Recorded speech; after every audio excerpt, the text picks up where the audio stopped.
पुरानी कहानी है, पुराने जमाने की। एक राजा जो कि निसंतान था, उसे पुत्र प्राप्ति नहीं हो रही थी और उसे समझ नहीं आ रहा था कि मुझे उत्तराधिकारी कैसे मिलेगा, राज्य को कौन चलाएगा, इसी चिंता में डूबा रहता था। किसी ने उसे सलाह दी कि आपके राज्य में से ही किसी छोटे बच्चे को लेकर आइए और उसकी बलि चढ़ाइए, आपको जल्द ही पुत्र प्राप्ति हो जाएगी।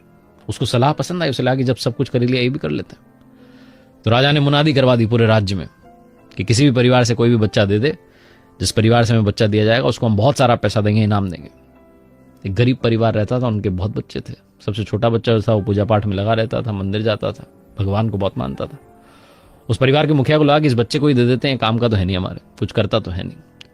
तो उस बच्चे को ही राजा को सौंप दिया गया कि साहब इसकी बलि चढ़ा दो। छोटा बच्चा बेचारा कुछ कर भी नहीं पाया। राजा की तरफ से पैसा दे दिया गया उस परिवार को कि ठीक है साहब, बढ़िया बात। अब वो तिथि आ गई, वो दिन आ गया जिस दिन बलि चढ़ाई जानी थी। सारी व्यवस्था कर दी गई। मंत्री जो थे सारी तैयारी करके बैठे थे। राजा साहब आए और बच्चे की बलि चढ़ाने की पूरी तैयारी थी। बस राजा ने पूछ लिया उस बच्चे से कि तुम्हारी कोई अंतिम इच्छा तो नहीं है? उस बच्चे ने कहा हाँ महाराज, एक इच्छा तो है। बोले क्या? बोले बस मुझे रेत का ढेर ला करके दे दो और कुछ नहीं चाहिए। रेत उसके लिए मंगवा दी गई। लोगों को समझ नहीं आता करेगा क्या। उसने 4 मकान उस रेत से बना दिए, 4 छोटे छोटे घर बना दिए। पहले घर को उसने ढा दिया, दूसरे को ढा दिया, तीसरे को ढा दिया और चौथे के सामने हाथ जोड़ करके बैठ गया।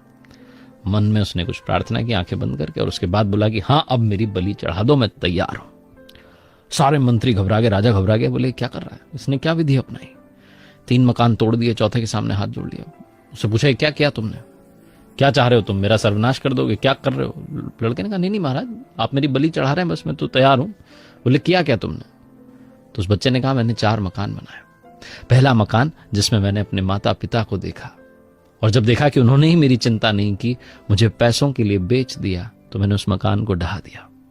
दूसरा मकान सगे संबंधियों का था, जिनकी जिम्मेदारी थी कि वो माता पिता को समझाते कि मुझे ना बेचे, लेकिन उन्होंने भी कुछ नहीं कहा, इसलिए उनका भी मकान, उनसे भी उम्मीद टूट गई। तीसरी जो बात आती है तीसरे घर की, तो वो आपका था। आपकी जिम्मेदारी है प्रजा की रक्षा करना और आप ही मेरी बलि चढ़ाने चले, आपका भी मकान गिरा दिया। और ये चौथा वाला जो है मेरा मंदिर है, यहां मेरे परमात्मा है, उनसे मैंने कहा है अब आप देख लेना। राजा ने जहां ये बात सुनी, राजा की आंखें खुल गई, उसे समझ आ गया कि मैं क्या करने जा रहा हूं। क्या इस बात की गारंटी है कि इस बच्चे की अगर मैंने बलि चढ़ा दी उसके बाद मुझे पुत्र प्राप्ति हो ही जाएगी? क्यों ना इसी बच्चे को जो है अपना उत्तराधिकारी घोषित कर लूं और इसे ही अपना पुत्र मान लूं। राजा ने वही किया, उसे अपना बेटा मान लिया, उत्तराधिकारी बना दिया। कि इससे समझदार और ऊपर वाले का भक्त जो है कहां मिलेगा। प्रभु की भक्ति भी करता और बहुत बुद्धिमान है। बहुत छोटी सी कहानी जिसका सार ये कहता है कि अगर आपका विश्वास दृढ़ है तो आपका कभी भी कोई भी अहित नहीं कर सकता, बुरा नहीं